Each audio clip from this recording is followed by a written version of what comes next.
Welcome back to the Meeple Marathon. Today we are going to be taking a look at Masmorra, Dungeons of Arcadia. This has been on my wish list for quite some time, and it's recently been on sale on Amazon. You can still purchase retail copies, but it is an older game. I believe it came out in, I want to say 2017, maybe 2016, after Arcadia Quest was such a hit, 2016. So Arcadia Quest really didn't, probably because it was not a game that was truly soloable. They attempted to make it soloable, but it just didn't really work out for me personally. But Masmorra has always drawn my attention because of the one mechanic in the game that they use, and that is the dice for the monsters. I think this is a really neat mechanic and is, incredible that your playthrough is always going to be different because, the roll of the dice and the fact that this isn't a miniature heavy game, but you get to run around with your hero miniatures. They are chibis and it's CMON, so they're going to be nice. And it's also not this big, huge campaign style game because the dungeons are always randomly generated. At least to my knowledge, there is no story mode or anything like that. Maybe people have created stuff on BGG or something like that, but this seems to just be a very refreshing take on the dungeon crawler, in my opinion. So, and this is one that is soloable because you may have to control more than one character, but other than that, the creatures and everything else are simply controlled by an AI rules and these dice. And then you're basically just trying to make your way through the dungeon and defeat the boss at the end. Pretty simple, pretty straightforward. So let's check out what comes inside the box here.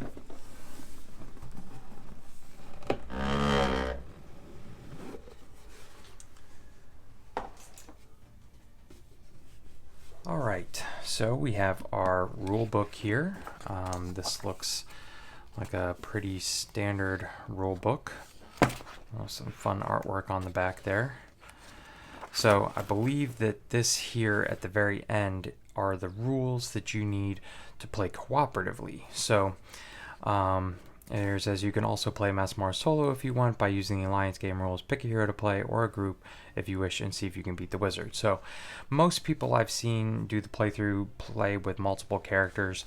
From what I understand, from what I've read, that if you run through with just a single hero, they upgrade really fast. They become these super powerful heroes and have no problem getting raced through the dungeon, have no problem getting to the end. But then the end has so many monsters in the room that you just get overwhelmed. You as a single individual just get piled on and it becomes impossible. So to actually enjoy the game, you want to play kind of 2 or 3-handed. So here we can see what comes in the game. Basically a whole bunch of small tiles, medium tiles, and one large tile. Some minor and major monster dice, and each one is 6-sided. So 8 times 6 is 54? And then 4 times 6 is 24. So that's 58, 78, 80 some odd monsters plus the boss tokens. Player 8 cards that basically, there's very simple symbology on the dice, so everything else is explained on these cards. Rule book, kind of typical Arcadia Quest looking dice. And then on the back here you have Alliance game components, experience trackers. Each hero has this very simple leveling up system where you're basically just sliding cards up, fun hero boards, and of course in just this version you have the 5 miniatures. Other than that, this looks to be like a pretty typical CMON rule book. There's actually a lot of words here that I wasn't expecting. I feel like I have a pretty good grasp of the game just having researched it, and watch some playthroughs, but there's actually a lot more words here than I was expecting. So we will have to take a look at this. And epic game rules, so I guess if you want to make it harder, and then alliance game rules is cooperative. So the game was designed similar to Arcadia Quest, that you were trying to get to the end and accrue the most XP.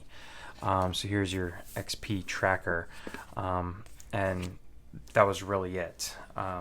So I think it was like the first person to 16 XP won. Everybody else got to finish out the round, but whoever made it to the most was the winner. But it's very simple to make this a cooperative game. All right, here are some, actually a fairly good amount of cardboard. We will take a look at those in a second. All right. This actually looks like a really nice insert. I was not expecting this at all. This is quite surprising, but looks like there is a spot for everything here. I wonder if there's even a spot for additional miniatures, maybe? I'm not sure what goes here, but that's exciting. I didn't see anything in the rulebook about it. So here are the dice. You can see that there are some duplications, so I guess there's not a total of however many heroes. Actually, it looks like every single one of them has maybe, I don't know how many uniquely different dice there are on here. But still, I really like this mechanic, and I know that there are expansions to the game that are simply just the dice and then a couple reference cards. Some plastic bases at the bottom. I will have to say this is one of the things that I feel like CMON could improve on. Their bases, which are nice to include in a game, are really hard plastic, and it's really hard to snap your minis in there. Whereas Blacklist Games uses a more rubberized component, and it's much easier to get them on and off. So we have some very tightly bound discs here. I'm pretty sure these are just your XP trackers. They kind of stack so that if you are on the same spot, they sit nicely. So each player color, you can see there is one for each player color, plus the white one. If you are playing Alliance mode, that's your kind of round tracker. All right, some of your kind of basic Arcadia Quest dice. Another mechanism of the game that I really enjoy is that your turn consists of you rolling out your dice. And I believe you roll all 6 every time, or maybe just 5, something like that. But you roll out your dice and you say, okay, similar to almost Yahtzee style, I want these, but I have no use for this, so I'm going to re-roll this. Okay, so now I can do a movement action on my turn. I can do 2 fight worth of damage. I can block 1 attack, and I can do 1 magic trick. And then, your special powers on your hero boards help you manipulate those dice. And if I can get this off here, so similar to like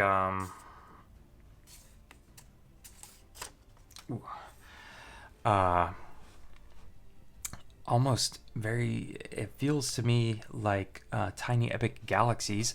Actually, if you've played that game, or if you've seen my playthrough of Ultra Tiny Epic Galaxies, you basically roll out the dice, you get to set some aside and re-roll them again, and then you have to use them, and you kind of dock them here on the bottom as you use them, and depending on the order that you use them, some things may happen. But here you can see Gray Bark here can exchange a foot symbol for any of these 3 symbols.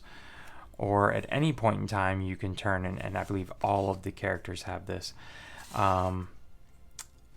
you can combine a shield and a sword to get yourself a shield and 2 swords. So pretty straightforward. Mika here may use one of your action die as any symbol you need to disarm traps or opening a treasure chest. There's just some nice, flavor text on the back. Valerie here, she can combat with undead monsters is optional for Valerie while in a room with any undead monsters. Algus the Wizard, he can place any die here to gain the magic symbol. And then J here can produce any die here to give himself a shield and a coin. So there are the starting heroes. Again, this is just the retail version. If you back the Kickstarter, you got a whole host of additional ones. These are actually, if you look real closely, they're little hearts. These are your health trackers that you slide up and down along here. So again, one for each color. Here we have the, let's see, let's go through them just in order here. See if we can find everybody. So this must be Gray Bark here.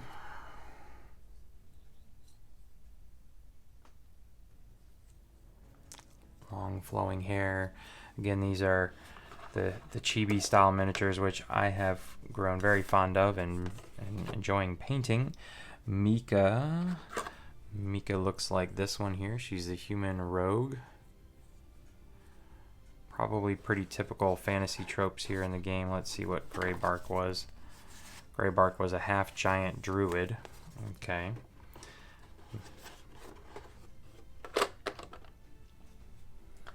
Guess that's in there. Valerie with the hammer is a human cleric. Interesting, I don't think I've ever seen a cleric with a hammer.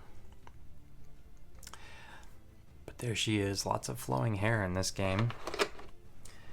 And then we have Algus, who is a human wizard. I would have thought that like she would have been a dwarf or something like that. You know, they really haven't gone much past humans here. So there's Algus the wizard and Jay, who is the human warrior right here with a big old sword. He's angry looking. Okay, so there are your miniatures. This actually almost looks like it is designed to hold those cards right there. I'm very interested to get everything back into the box here to see how everything fits. So let's take a look at some of the cards and some of the cardboard. Okay, so here are all the cards that come in the game, and they're pretty straightforward. One thing that I just set off to the side and almost missed were your monster kind of reference sheets. So there's two of them. You have your minor monsters here on one side and your major monsters here on the other. And there's actually 5 of these each. So each person can have one of these sitting close by them, which seems a little excessive, but okay, that's fine. And then on this side we have the bosses, and then on this side we have rules for the Alliance game, which is really nice. That this is probably the main way I'll be playing, so the fact that they threw those rules on there as a reference will be very handy for me. Then you have 2 types of treasure cards, mainly because some of the treasure cards here in the regular game, so here this says save this card for the end of the game or play during your turn. So this one, for example, is going to give you like additional XP at the end of the game. So it's like a, you keep it secret, keep it safe. But you may need the Divine Intervention, fully heal your hero at some point. Or here, this one says 1 XP or quick healing. Let's see if we can find one that's a little different. There we go. Snag, play at any time. When another player gains any treasure cards, steal 1 treasure card they would gain. Or swap places with any other monster or hero anywhere in the dungeon. So some of them could also slow down, impede, even hurt your competition. So these cards are only used in the competitive game, whereas the Alliance treasure cards, you can see, are basically either play at any time, so you could play on someone else's turn, or you can only play on your turn. So the bottom part is probably a little bit better than the top half here. Again, play at any time or play only on your turn. So if you have to help out your buddy, you can throw him a bone, or you can save the card to get a better outcome on your turn. So it's nice that they came up with 2 different types of treasure cards there and didn't just say, all right, if you're playing cooperative, then you're just going to deal. There's also player cards for mixing these miniatures into Arcadia Quest. That's all you would really need is these cards plus the miniatures. So you could play with these guys in Arcadia Quest. So that's nice to have as an option. And then we have the evil cards. You have to use these when you're playing on Alliance mode. Since it is cooperative, they had to ramp up the difficulty just a little bit. So they didn't make it too easy, but basically you're going to flip one of these over before each person's turn. Execute an extra dungeon master phase immediately. Or this one says the active hero must choose, take 2 wounds, or lose their natural ability until the end of this turn. So just stuff that's going to mess with you. That again, since you're playing cooperatively, just makes it a little bit more of a challenge. I think that's just for balance mechanics. And then the rest of these are actually some really nice artwork on the back. These 2 per hero are your upgrade cards. So you'll, at the beginning of the game, you'll actually slide these. Let's find Jay's here, since Jay is on top. And so you'll actually slot these underneath your hero board like so. And you can look at these at any time, but they're just there. You don't have access to them. And as you level up the XP track, which I hid over here, so every time you hit one of these levels, new colored areas with the arrow jumping up them, you get to decide which one of these you want to raise up. So maybe you want preemptive strike, or you could decide instead to raise up preparation. Then the next time you level up, you could either get preemptive strike, or you could go all the way to critical swing.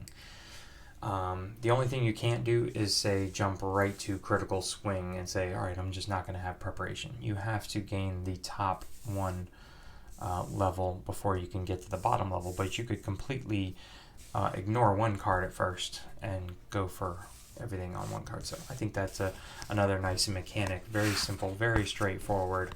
Again, this is not meant to be a huge campaign style game. This is supposed to be like a one-off, lighthearted, more chill dungeon crawler compared to, say, Arcadia Quest or Descent.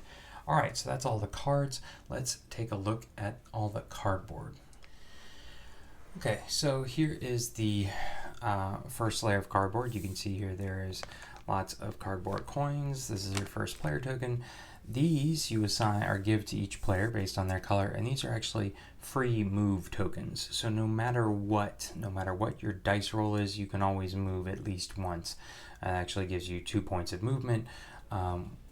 You always have this. You flip it over when you use it, and then it's done. But you get to refresh it at the beginning of every turn. So these are some of the boss tokens. So some of the larger ones, usually you are told to put these guys specifically down and not roll in the dice. But this is a kind of great example just to cover really quickly how you would place out things. For example, in the game here, you can see that there are specific spots like these which have the picture already in them and the color. So for example, you'd want to place this eyeball right here, and then this guy's right here, this guy's here, this guy's here, and this guy's here. And each one of these areas is a different room of the game board. I'm pretty sure, at least I know that the up here, I believe, is in a different level. But again, this is kind of one of the final tiles. So this is where running in here as a single hero could get you in trouble. Then for spots like these here, you are actually going to be rolling these dice out randomly. So the major heroes have this dragon symbol and the minor heroes have this skull symbol. So in this instance, here's another one. And then I think that's it. So in this instance, you would take these additional dice, you would roll them out, and you would say, all right, this guy's in here with him, this guy's up here with him, and this creepy thing. And so now that is the full dungeon that you have to deal with. Again, you're just looking at the basic stats here. This is their defensive value. This is how much they hit back for. And you can see real tiny there are these 2 little pips up at the top. That's how much XP you get for defeating the monster. And then there's these little stars thing. I'm not 100% sure what this little star is for. But that's pretty much it. Like I said, it's very straightforward. And I believe that most of this cardboard that we're going to be taking a look at here are the actual dungeon tiles. Because there's not much to this game. There's not a ton of components, which is quite refreshing. So this tile here is double-sided. So you can see this offers you a slightly different setup where you've got like two of, you know, these major boss types plus this guy. So less monsters, but basically you've got one double-sided final tile. Alright, so these are some of the medium-sized tiles. Again, I'm pretty sure these are going to be double-sided, so some of these have a specific, more major monster to deal with, and some of them, you know, this looks very similar to that first room we just looked at. Also, there are these things here, for example, like the treasure chest where you would take 2 coins and put them down, and you'd have to slot in a die with a shield on it. So you'd have to roll a die with a shield, slot it there, lock it there for your turn. Then you get to pick up those 2 coins, and you'd also get, if you notice there is one little white pip there, you'd get 1 point of experience. Whereas up here, you'd have to have rolled a sword, and you have to give up a sword to open up that treasure chest. So very simple iconography on the boards, but I feel like it just works. Okay, so these are not double-sided because you're going to be flipping these over at random. So here are, again, just more. And what's nice is that they're just, it's fun artwork. It's not overly done, but it is, you know, interesting to look at. So yes, these are all just have either 1 or 2 Roman numeral on the back.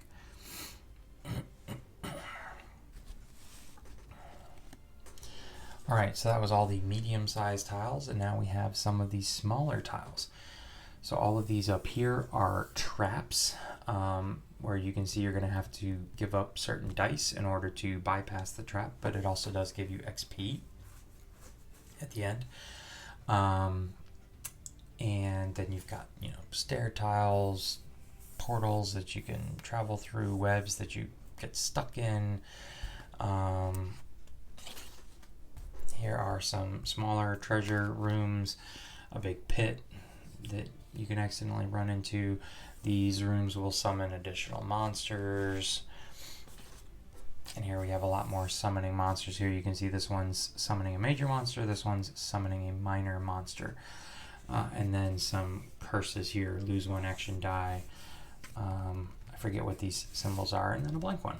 Not really sure why they couldn't give us 1 more tile, but they left 1 blank. So, all right, but that is it. So what I'm going to do right now is real quick. Well, it's going to seem real quick for you, but it may take me a few minutes. But I'm going to figure out how everything fits back in that box. And so let's show off what everything looks like stored back away in that insert. Okay, so I'm actually quite impressed with what they have put in, you know, especially for the fact that it's just a retail copy of the game. I don't know if maybe the Kickstarter was so successful that they were like, oh, we're going to put these inserts and everything. But to my knowledge, this is not like a game trays or anything like that. This is a CMON insert. So obviously the rule book is going to sit on top, and this very large board just appears to sit on top, which is perfectly fine because at this point everything is level. But there literally is a place for everything. Also, this just kind of sits on top. But again, that's fine too. So obviously the miniatures go in their spots, but just working from the top down here, you've got your player boards here, which you can see there is a cutout for them to sit above the monster reference sheets, which there is a cutout right here for those to sit there. Below that is the medium-sized tiles. Each one of these contains various, you know, the sets of the small tiles. What I went ahead and did was pulled out the 4+ and 5+ tiles that I doubt that I would ever play more than a 3-handed game. So I basically just set those off to the side. I also probably won't need the first player tracker token, so just threw that over there. And what's actually all the way underneath these is a spot for the dice, which you can see, and there's actually a well like that under each one of these. So take your pick, or if you, I guess, track down additional dice or something like that, you have a place to put them all. So basically level 1s, level 2s, all the mediums right here. Under here, you can see that we've got a spot for our XP trackers, for our little base colors, and then a very big well for the hearts. This is all I could think of that would go in there, are the little heart trackers. This seems to be excessively big, but it's in the shape of a heart. What else are you going to put right there? Because they're literally, everything else has a place. So here are all the cards that are in their own cutout that rests exactly above a place for the dice. Now, something you could do, something I did originally, was have the cards that I probably won't be using, the regular treasure cards and the Arcadia Quest cards, I had those sitting on the bottom. So this is the cutouts just the right size that you could have cards on the bottom and then cards rotated on top, and it's very easy to reach in and grab both sets. You could go in and drop these into the wells if you wanted to.